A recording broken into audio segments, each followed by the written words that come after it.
Bonjour à tous, ici Yen Bui et vous êtes sur un nouvel épisode du podcast Cultiver la croissance digitale de votre business. Avec ce podcast, j'accompagne les hébergeurs touristiques, des professionnels mais aussi des particuliers pour booster leur visibilité en ligne et ainsi augmenter leur taux de réservation. Chaque semaine, je vous partage des conseils faciles à mettre en action au travers d'épisodes au format court de mon podcast. Dans l'épisode du jour, je vous livre mes astuces pour développer une stratégie de partenariat avec les acteurs locaux et donner ainsi naissance à une offre à très forte valeur ajoutée. Alors installez-vous confortablement et c'est parti pour l'épisode du jour. Pour commencer, découvrons quels sont les avantages et les inconvénients d'une stratégie de partenariat. Avantage numéro 1, c'est de pouvoir étoffer votre offre et vous différencier.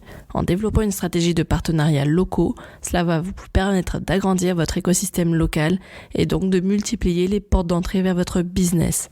Ça va vous permettre en effet de créer des opportunités de contact avec de nouveaux prospects que vous n'auriez sans doute pas touchés au travers de vos propres actions de communication.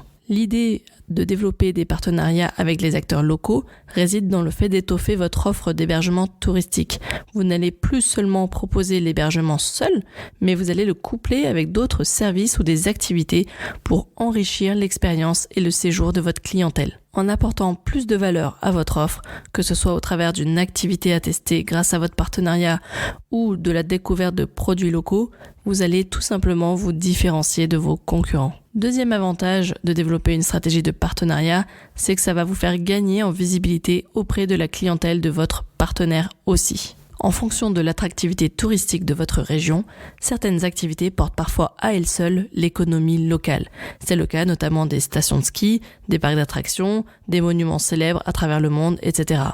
Et la clientèle est avant tout en quête de cette activité et c'est seulement après qu'elle va trouver l'hébergement le plus proche de cette attraction et qui réponde à ses critères d'exigence. Dans ce cas, vous aurez tout intérêt à développer des partenariats avec ces locomotives. La plupart du temps, il existe déjà des offres dédiées aux hébergeurs. À vous de vous renseigner sur les conditions pour y accéder. Troisième avantage, c'est d'attirer une nouvelle clientèle à vous en développant votre offre touristique. Vous allez en effet pouvoir bénéficier d'une visibilité auprès de la clientèle de votre partenaire qui ne vous connaissez pas. Prenons un exemple concret d'un partenariat entre votre hébergement et un domaine viticole. En prenant part à la construction de stages d'œnologie, vous allez attirer une clientèle qui n'était pas du tout la vôtre au départ. L'idée de proposer un séjour thématique permet d'attirer une clientèle qui sera avant tout intéressée par le thème, puis ensuite ravie de découvrir qu'une offre avec hébergement existe. Et ça va lui faciliter l'organisation de son séjour. Néanmoins, il existe bien évidemment quelques inconvénients à ne pas négliger.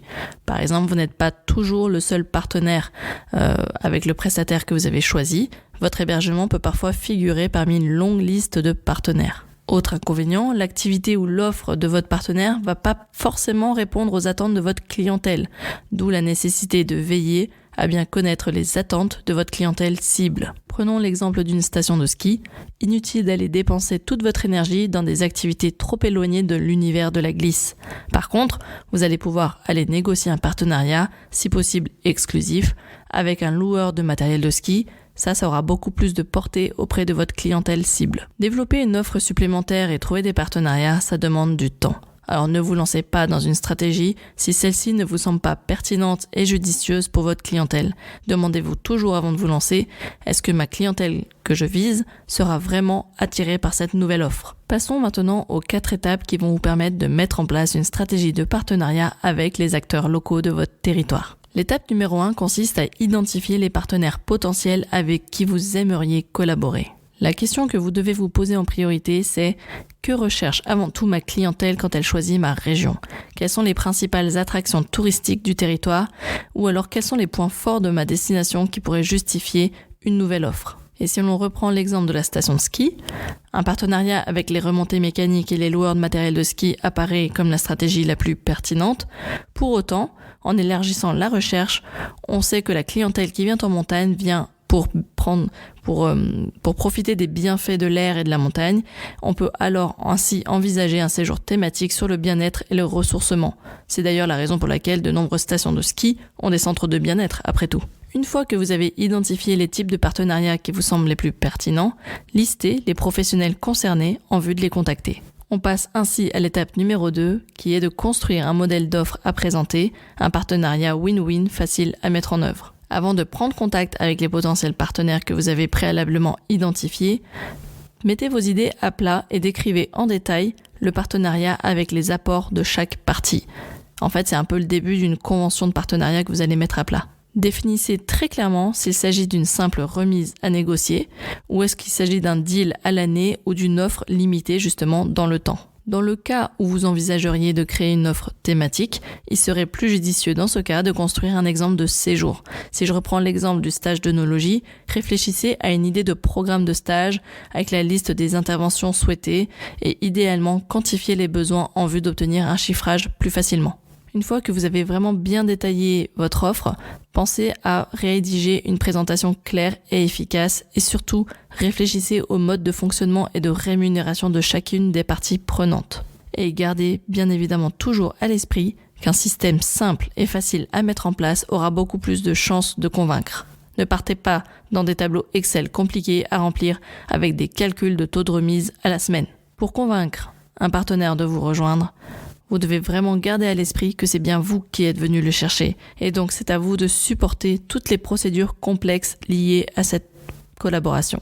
Une fois que vous avez validé le partenariat, l'étape numéro 3 consiste à communiquer conjointement sur ce nouveau partenariat sur vos propres supports respectifs. Idéalement, je vous invite à mettre à plat ce partenariat dans une convention écrite où il est fait mention des contreparties de chaque partenaire. Pensez aussi à préciser les moyens de communication de chacun et les actions à se répartir. Encore une fois, c'est ce type de nouvelle offre co-construite par des acteurs locaux qui peut tout à fait être mise à la une dans un dossier de presse édité par votre office de tourisme. Pensez donc bien à informer vos partenaires institutionnels de la création d'une nouvelle offre et de son fonctionnement. La 4e étape, quand on développe une stratégie de partenariat, c'est de faire un bilan rapide et en tirer les enseignements. Après une première saison de lancement, pensez à effectuer un bilan global. Vous pouvez par exemple vous appuyer sur cette fameuse convention écrite où il était fait mention des actions de chacun et vérifier ainsi si chaque partie a bien respecté ses engagements. Dans tous les cas, vous listerez les points à améliorer pour un prochain lancement ou alors en fonction du bilan, déterminer si le partenariat est à reconduire ou non. Un point que peu de personnes pensent à vraiment analyser en fin de partenariat pour le bilan, c'est vraiment de se demander si on a pris du plaisir à lancer cette offre, si le choix du partenaire nous semble toujours pertinent et si on a réellement envie de renouveler l'expérience. Si ce partenariat s'est fait dans la douleur, n'allez pas recommencer cette expérience, ça n'a aucun sens. Voilà, maintenant vous savez tout sur la manière de mettre en place une stratégie de partenariat.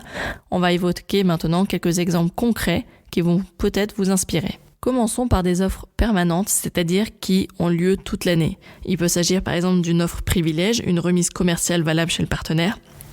Il peut s'agir du cadeau d'arrivée, c'est-à-dire le produit du partenaire est mis en avant dans votre logement. Je pense par exemple à une bouteille de vin offerte à l'arrivée. Et puis, il y a les offres spéciales et limitées dans le temps. Cela peut être une activité à découvrir lors d'un stage, d'un atelier découvert, d'un séjour thématique. Cela peut être des ateliers réguliers qui ont lieu une fois par mois ou tous les samedis, etc. Cela peut être lié à un événement avec un tarif préférentiel pour les organisateurs, ou tout simplement cela peut être une offre dans le cadre d'un jeu concours qui fait gagner une nuit pour 2 personnes, qui permet d'offrir le petit déjeuner, etc. Ça, c'est un partenariat que vous pouvez tout à fait proposer à votre office de tourisme, un média local ou régional. Je pense par exemple aux radios.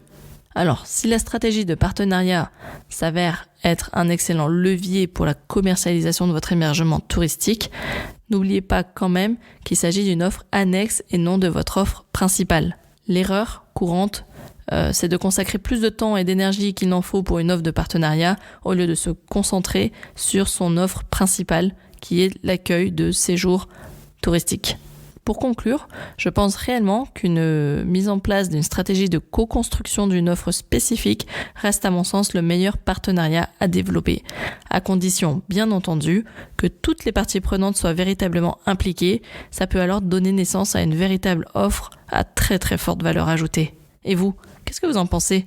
Si vous avez déjà envisagé de mettre en place un tel type de partenariat, laissez-moi un commentaire sur les réseaux sociaux et discutons-en, ça me fera vraiment plaisir d'échanger avec vous sur ce sujet. cet épisode touche désormais à sa fin. J'espère qu'il vous a plu. Si c'est le cas, laissez-moi une note 5 étoiles sur la plateforme d'écoute de votre choix ou laissez-moi un commentaire. En tout cas, ça me fera toujours plaisir et ça m'aidera à faire développer la visibilité de mon podcast. En attendant, je vous donne rendez-vous la semaine prochaine pour un nouvel épisode et d'ici là, portez-vous bien.